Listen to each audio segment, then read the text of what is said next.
Welcome to the Best 5-Minute Wine Podcast. I'm your host, Forrest Kelly.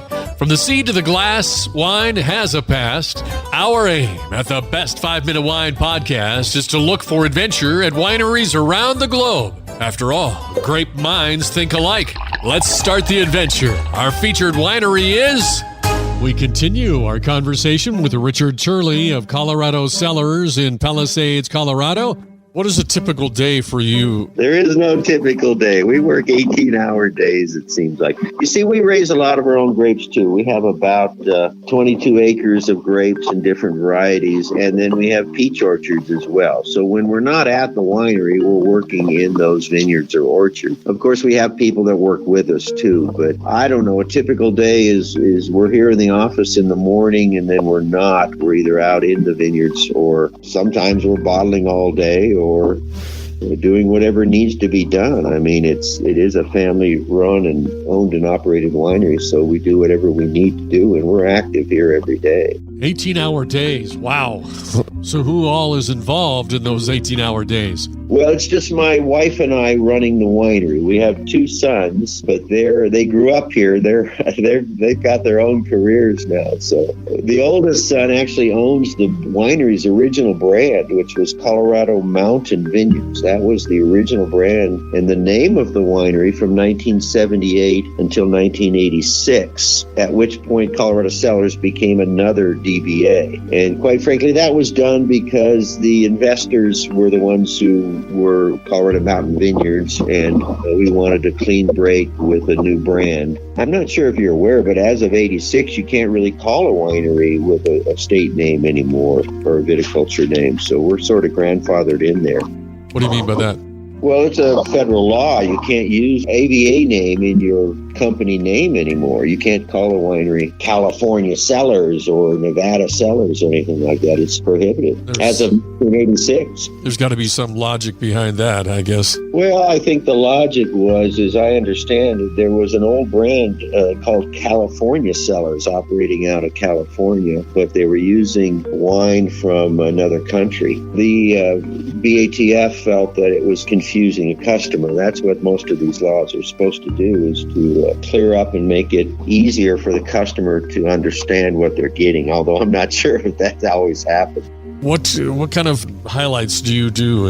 When you've got to do a job at the winery, what's your favorite thing to do? Oh boy, I don't know. That's a tough question. Driving the big tractors out in the field in the beautiful weather? I'm a jack of all trades. I just fill in wherever I needed to be, I guess. It's never dull around here, Forrest. I mean, if we're bottling, we're loading the vans or calling the customers. I guess that might be it now that I think about it.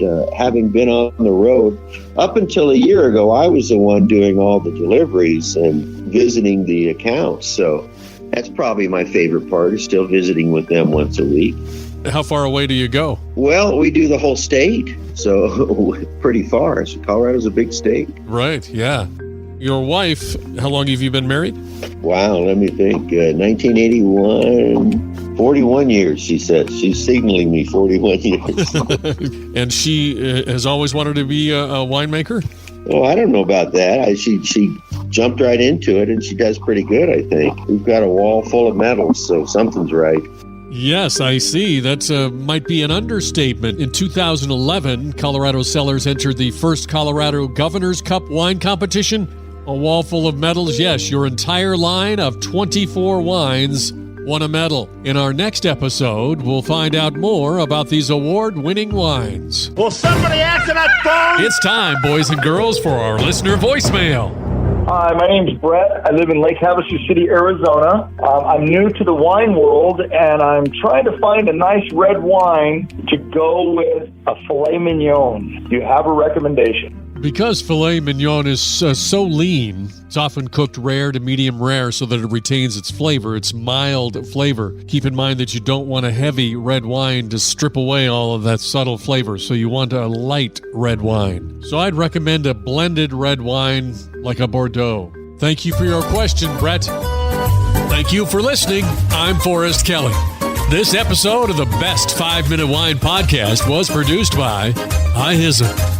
If you like the show, please tell your friends and pets and subscribe. Until next time, pour the wine and ponder your next adventure.